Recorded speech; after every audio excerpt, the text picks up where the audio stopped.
with Tara Albinger, the iQCreditUnion branch manager for Hazeldale. Yes. Correct? Welcome. Thank you for being here. Yes, thank you for having us. We're going to talk today about being financially prepared in the event of a disaster or emergency. Yes. Really good information that we're going to cover today. Yes. Let's just start with, what are some basics in being prepared financially in the event of an emergency? Yeah, well, a lot of times this is spoken to when we think about having an emergency kit, food, water, Sure. but we don't think about our finances, so that's Right. just as important. We need to make sure we're thinking having a savings account, a plan that you've had set aside, 3 to 6 months worth of expenses. Okay. You've got to look at your average spending and what Sure, your 'cause bills that's look going to like. vary Family to family. per person and per Yeah, family. Okay. exactly. But 3 to 6 months is the goal. Yes, 3 to Okay. 6 months worth of savings for Okay. finances. Okay. And then knowing where all your important documents are, This is Social a big Security one. cards, titles, wills, things like that, having them all in one place, Right. somewhere safe and secure. Right, okay. Yeah. And I think that's a really good one that gets overlooked because, of course, everybody knows we have to have kind of an emergency savings fund. Right. But then, like, what if you can't get to all of your papers, all of your information? And we're kind of, anyway, like the digital thing now. But if you can't access a computer, you need to have paper copies. It goes both ways. Right. You do need to have your paper copies, and having a safe is really smart, Sure. a fireproof safe.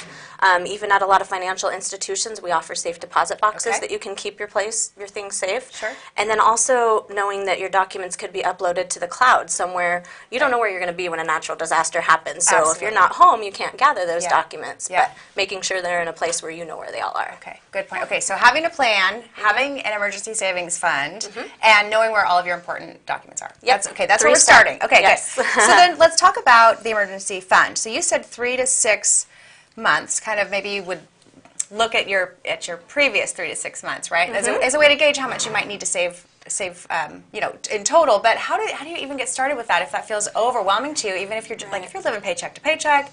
How does one do that? And the average American does Right. live paycheck to paycheck, so you really have to plan ahead of time and not be scrambling at the last minute when you're going through something scary. So writing things down, prioritizing a list possibly, kind of like what you do with a budget. Right, okay. You know, write everything down. What is an important bill that you can't not pay? Right. And things that you might be able to let go during a tough situation. Okay. Yeah, prioritizing those, coming up with a plan of maybe every paycheck you put aside $25, $50, put Okay. it into a separate savings, kind of out of sight, out of mind. Right.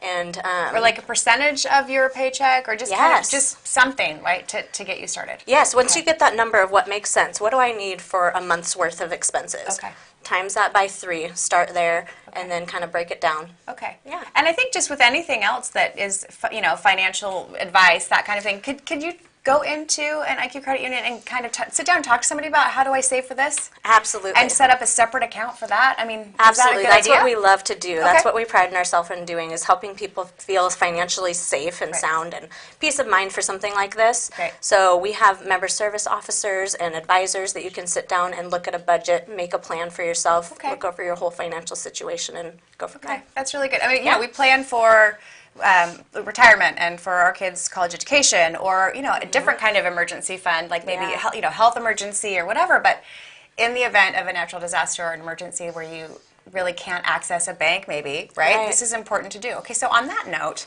what about cash?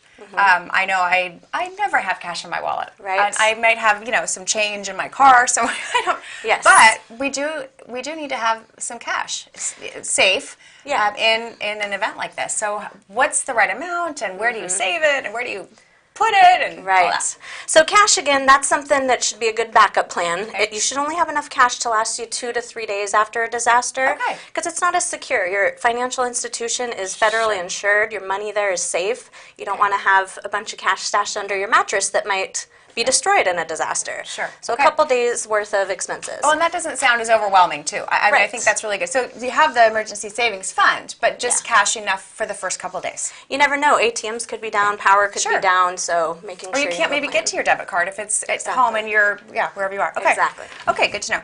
So let's talk a little bit then about protecting your assets in an emergency. So let's say you lose your home, for example. Okay, what happens to your mortgage in that situation? Yeah, so that is something that it's so important to have insurance. Make sure you have the right coverage for your family's needs. Okay. Homeowners insurance, renters insurance, auto insurance is likely required for a lot of people. Sure. However, they don't think about the supplemental insurance. Right. Earthquake, flood, you don't want to put yourself in a situation where you think you're covered, but you Right. possibly aren't once you're filing a claim. So getting in touch with your insurance agent. So ask some good questions there. Make Yes. Sure. And Yes. I imagine the same is true for car loan. Like, what if your car is destroyed in an emergency or accident like that? Yes. Natural disaster type Yeah. thing. Same thing. And that is common. Yeah, there is insurance for cars called gap insurance. Okay. If you have a loan and your car is worth so much money and you owe so much on your car loan, cars depreciate pretty quickly. Okay. So making sure you have gap insurance is great. It covers the difference of what you owe on your vehicle versus what your car is worth. Okay. The gap would pay off the difference. So, Okay. and it's important to note that insurance claims do take some time. A lot of people think that's going to be a quick process. It's usually never a quick Not process. usually. Okay, So let's be honest. it's an insurance Sure. thing. Yeah. So, okay, well, those are really good, I think, pieces of advice for people to really look into their insurance policies and make sure that they have the right coverage that they Exactly. need. Okay. Yep. And then kind of back to the fact that I never have cash on hand. Credit cards, would we even be able to use them in the event of a disaster? Like, do we know that for sure, or we just really need to have that 2 to 3 days? Can you tell I'm worried that I don't have enough cash on hand? No, a lot of people live this way, and credit Okay. cards are fine. You just got to be careful about how you use them. Right. I pay them off every month. Yes, I but do. a lot of people Yeah. don't, which is fine. You Right. just need to make sure you're not. You can get yourself into more trouble in the long run if you're putting everything on a credit card. That can't be your only backup plan. Okay. Yeah. Okay, you're talking directly to me when you say that. I know that. Okay, then the other thing that I would like to talk about is because everything's auto pay, right? On for my car insurance, my Yes. phone bill, all those things. So will those continue to, in the event of a disaster, will those continue to be, does that? The system still works. Right. Does Yeah. that make sense? It's Yeah. maybe an obvious question, but I wonder if I've already had things on auto pay, maybe there are some that aren't. For example, Right. my PG&E bill, and I'm thinking what other bills that I do have to call in and Right. pay for. How does that all work? Well, that is smart to be setting things up auto Okay. pay if you can. That Okay. way, if something does happen, you don't have to remember to, I got to pay this, I got to pay Right. that. It's already all set. You can do it through debit card numbers, automatic clearing through your routing account information. Okay. But then you also got to think if you're having a hardship, having trouble, you just went Right. through a disaster, maybe you can't pay your bills. Right. So working with your creditors, letting them know the situation you're going through. A lot of institutions will offer skip payment options Okay.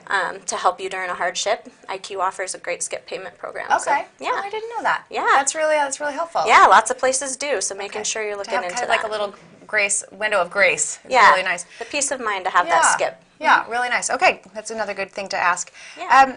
So then the other thing, it talks about scams. So what are ways that Mm-hmm. consumers can protect themselves against scams? And I imagine that during an emergency or disaster that might be, unfortunately, that might be a time when people are more susceptible to scams. Unfortunately, yeah, Right. that is the case. We are living in a society Right. that lots of scams are happening. Anybody is vulnerable to this. It's not a specific age group. Sure. Anybody can be a target. Making sure you're aware of if somebody's contacting you, you won something you never entered, something Yeah. sounds too good to be true, I'm going to send you money, but I've never met you before. Right. Things like that are always a little bit of a red flag. So educating yourself on what to look for, never giving out your social security number, your Right. bank info to people that are contacting you. Right. A lot of it's going to be through a digital way, texting, email. You won a special offer, so Right. educating yourself that way because you are more vulnerable when you're in a stressful situation. Right, so, right. yeah. Side note, any advice on how I can get the solicitors from Memphis that tell me I won a trip to stop calling me? No. That's totally Block that phone number. totally separate. No, I block it and then they call from another one. I'm not the Yes. only one that has this issue. But it is really good to make sure that you aren't answering texts and emails that Yes. if it looks suspicious, it probably is. Yes, if Yeah. you're getting that red flag in your head, you can always call your own financial institution and ask them too. Have a trusted source of, does this seem real? Ask somebody else before you give out anything Right. personal. And even your own financial institutions shouldn't be asking you things like that. If you call them directly, you feel more safe because you've called them. But Right. if anybody's calling you, you don't know them. Okay. Always Yeah. be more aware. Okay, good, Yeah. good point. And then this says right here, and I think this is, maybe we should have started there, but what do I do first after a disaster? I mean, I think that the plan that you set up, like the 3 steps to really make sure Yeah. that we're taken care of, what do you do? What's the first thing you should do? Well, obviously, your first thing is going to want to make sure your family, your friends, your pets, your everything is safe. Yep. And once you've got yourself a little calm, you need to think about calling your mortgage company, your insurance. File a claim, take pictures of things. Oh, good one. Take pictures. Okay. And even beforehand, it's good to take pictures of the things in your home that are valuable to you, making sure that your insurance company knows the value of that. Okay. And then during and after a disaster, take pictures. Yeah, or video or just something. Okay. Anything like that so that you can file a claim and get the process going. Really, really good advice about taking photos. Yes. Would this apply, I mean, even like to like, so artwork, jewelry, that type of thing? Exactly. Yeah, okay. Well, and life changes. You know, a couple years ago, maybe you didn't have this antique collection. Maybe you didn't have this ring. You didn't have this husband. So making sure that you have added the things. I just myself got a bunch of new appliances. Make sure I take serial numbers, pictures of those appliances. Well, you are organized. Will you come to my house and help me get organized and get my plan going? You learn a lot in this industry. Yeah, it's no, really, you do. And I know that you've been with IQ Credit Union for 10 years, and you started as a teller, and you're now the branch manager. I love that. Yes. That's a really wonderful way to have access and insight to all the different types of positions there. We love what we do. We're really good at it. And so I guess I would say if anybody has any questions, do they just call the branch? Can they just visit the iQCU.com? What would be your best advice? Both, yeah. I mean, we have 15, 16 local branches in Portland, Vancouver, Clark County, Northwest area. Right. We've got a great member contact center phone line. They are great at getting back to people and getting you to the right people to give you any tips. Yeah. Yeah, we love, that's our goal, is peace of mind, financial intelligence. So. Okay. And then any other sort of last minute tips or pieces of advice that you would give, just knowing what you know, being in the financial industry? I think starting ahead of time. A lot of us think, you know, oh, this Dorian just happened, this natural disaster, the fire. You think about it in the moment, and then it slips your mind. Sure, so because you get busy with life. Yeah. Yes, making sure you really take action beforehand. It's going to give you better peace of mind when something happens. You're going to have a plan that your family is safe and that it'll relieve some stress when something bad happens. Right, and in that stressful situation, you don't want to have this added stress on top of it. Exactly. Yeah, right. Just start it today. Yep. You know what? You've totally motivated me. I'm going to go home. And I don't know if I'm going to get to the pictures today, but I am going to start with getting all my documents, making copies, and putting them somewhere safe. Yeah, knowing what's important. The wills, the titles, social security number, birth certificates, all that stuff that might be scattered. Get it together. Mine is scattered. Yes. So, okay. All right. So great. Tara, thank you so much for all your help today. Great advice, great input. Yeah. And again, the website is iQCU.com. We'll see you again next time. Great job. Sweet.